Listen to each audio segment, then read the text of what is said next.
Point of Luck. About to make its way there up into the gates. And starter John Pepe has the button. They're right to go. Last on the card, Capacity Field. And they're racing. Montezuma amongst the first of them to leave with Almaya. Dandy's Gem Estimator coming across with Invincible Thief as they settle down. From behind them, Lead by Example. Tokyo Fire also drifting across here to race outside. Vancouver Storm in the early part. Down on the rails next of all, Modelistic. War Matters a shade wide. In turn followed by Pure Chino. Neap Tide getting back with Allegro Sonata, Belle Journey.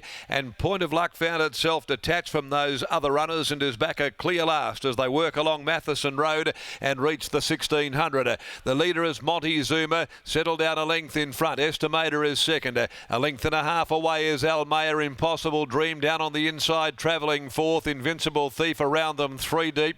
Not getting too many favours in a very evenly run affair. Dandy's Gem, the favourite, is next, better than midfield. After one, Modelistic, Tokyo Fire, Lead by Example behind those, and then War Matters back near the inside. One of the greys, Neap Tide from Vancouver Storm taken hold of.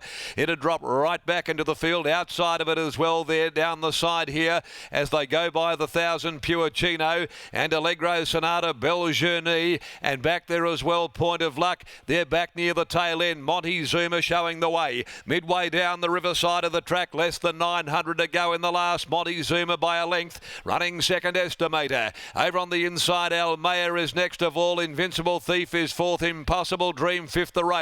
And then came Dandy's Gem, who's getting a great run just behind them, about to sneak up now into the fray. A length and a half to Tokyo Fire, leaving the 600 behind them from War Matters around the outside. In the middle is Lead by Example. Modelistic getting back on the inside. Then Vancouver Storm, followed by Neap Tide, Belle Journey, Allegro Sonata, Pure Chino. Point of Luck is last as they turn for the judge. 350 to run. Montezuma's still there. Almaya about to close in, a length away. Dandy's Gem, the fave, keeps coming on. Dandy's Gem on the outside reaches the lead. Invincible Thief, War Matters, Vancouver Storm further back. Dandy's Gem's the leader. Invincible Thief though gets on equal terms. Point of Luck from last is charging home. Invincible Thief though stuck away from them, and Invincible Thief won from Dandy's Gem.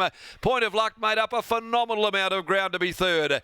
Vancouver Storm, Belle Journey right behind those. Pure Chino, Lead by Example, Modelistic, the tiring Montezuma, Tokyo Fire, Allegro Sonata.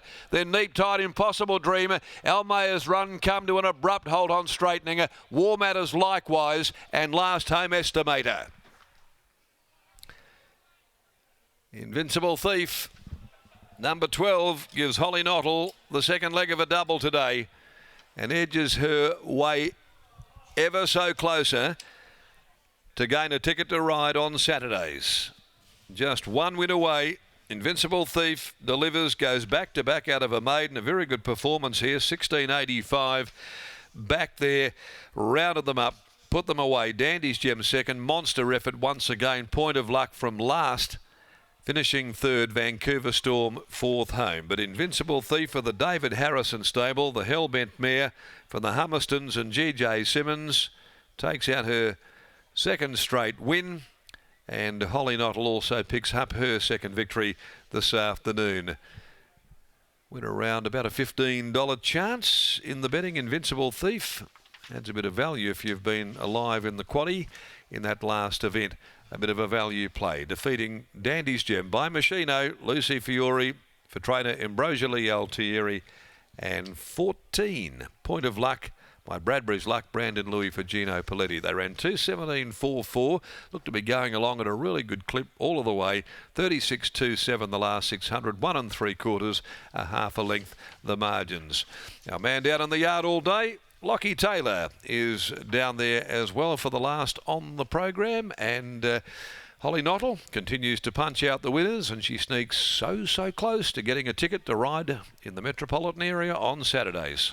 Thank you very much, Darren. Great calling here at Ascot this afternoon. Yes, only one win away from our young gun apprentice in Holly Knottle, and what a win this was. Had to do it the hard way, and looked like the horse, the 4-year-old mare, was in a little bit of strife at the 300 metre mark, but when Holly asked her for an effort, Invincible Thief just took off. It was an arrogant victory in the end, out to 2,200 metres for the first time, and it looks like David Harrison and the Humberston family are going to have plenty of fun with her moving forward over the staying journey, because she lapped up this distance. David Harrison is just catching up with some very, very happy connections as we speak, but I'll make my way over towards him now. Harrow, congratulations on the win. It's not an easy task for a horse to go from 1685 to 2,200 metres, but this mare, it looks like she's has some staying promise. It was a huge effort, yeah. Like, she was gone. Like, she 3 deep, no cover all the way, just didn't get any luck. And coming to the bend, she was gone. The other one, Rose's horse, was going miles better than her. And then somehow she just joined in at the end. I don't know how that happened again. Completely gone on the corner. As a hellbent filly, she's not exactly bred to run out this type of trip. What gave you the confidence to do exactly that? Oh, I just think she won a 1690 or something, 1675 maiden, and she always shows that she wants to get over a bit of a trip because it's too quick for in these short races. But I thought, I'll just chuck her in the deep end, chuck her in the 22 and see what happens. But she just ran 24 and just joined in like she needs a 2 mile. Does today give you the confidence that she can go through the grades over this type of trip? Oh, I think so. I think you'd have to be pretty impressed with that run, yeah. Well done on the win. Thanks, buddy. There's David Harrison. He takes out the last alongside Holly Noddle and Invincible Thief. Some win to take out the last of the day, Scott.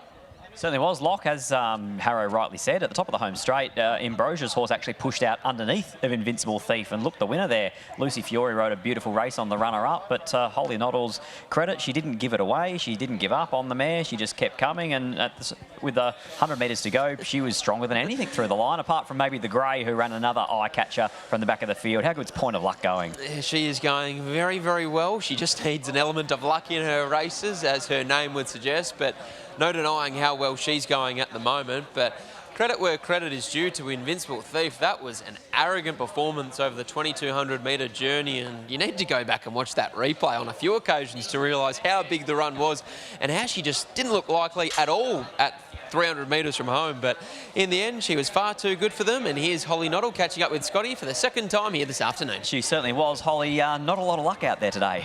No, not really. She got caught wide, and she's also just been stepped up to this distance as well. So she definitely did it tough out there, but she got the job done. What about at the top of the home straight when Lucy almost came out underneath? You looked like she was going better than you.